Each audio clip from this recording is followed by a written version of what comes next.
ข้าพเจ้าเนาะบ้านห้วยต้อนเมืองปทุมพรแข่งจำปาสักบ้านเกิดเมืองนอนกับแม่นาเมืองท่าแตงแข่งแซกองเนาะอ้าวเจ้าสบายดีFCมัดหมู่สู่คนพ่อกันอีกแล้วกับซองเบาหมู่คือเก่าเมื่อในเบาหมู่มาบ้านห้วยต้อนเมือง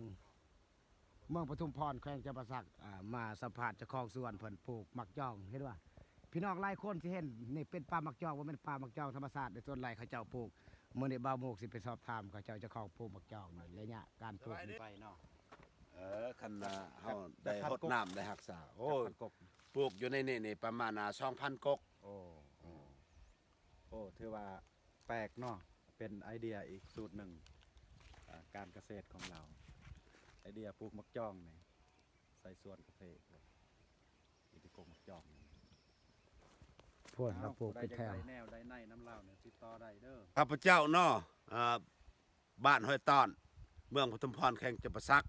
บ้านเกิดเมืองนอนกับแม่นาเมืองท่าแตงแข่งแซกองเนาะข้าพเจ้าย้ายมาแต่2011เนาะมาปัจจุบันแล้ว15 ปีแล้วอยู่เมืองปทุมพรแข่งจำปาสักนี้เนาะแต่ว่าข้าพเจ้ามาปลูกมักจองเป็นยังจังว่าปลูกเพราะว่าประชาชนคันว่ามักจองธรรมศาสตร์เนาะไผกับมักไผกับปั๊มเนาะก็เลยข้าพเจ้าคิดอีดูสงสารมักจองก็เลยพื้นภูเนาะเพื่อยังพื้นภูกับเพื่อย่านมันสูญพันธุ์เนาะคือสัตว์ใหญ่แล้วสูญพันธุ์อันนี้เขาก็มาปลูกใหม่แต่ว่ามักจองนี่ก็บ่เฮิงบ่นานดอกพี่น้องเอ้ยปลูกนี่ประมาณ12 ปี13 ปีก็ได้ผลแล้วเนาะถ้าผู้ใดต้องการเนาะเบี้ยก็มีข้าพเจ้าในปลูกปีหนึ่งนี่1,000 ต้น 2,000 ต้นแต่ว่ารวมทั้งหมดของข้าพเจ้านี่ประมาณ5-6,000แล้วปลูกระยะ2-3 ปีนี้ตัวปลูกตัวใหญ่หั่นเนาะเพราะว่าส่วนตอนใหม่อีกเนาะในว่าตอนนี้นี่ปลูกประมาณ2,000อย่างนี้นี่อายุ3-4 ปีนี่แล้วประมาณมักจองตัวนี้เนาะถ้าผู้ใดสนใจก็ให้มาหาเพราะว่าจีนเวียดมาหาหลายแล้วนี่ไอ้น้องนั่นแหละมาแต่แซกองอีกเนาะไอ้น้องมาแต่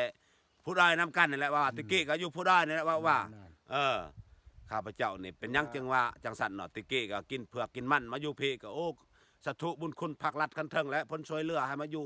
ทินดินเพียงเนาะตะกี้ก็พุ่นผู้ลงค่อยนี่แล้วกินก้อยกินมันนี่แหละเป็นตังเข่า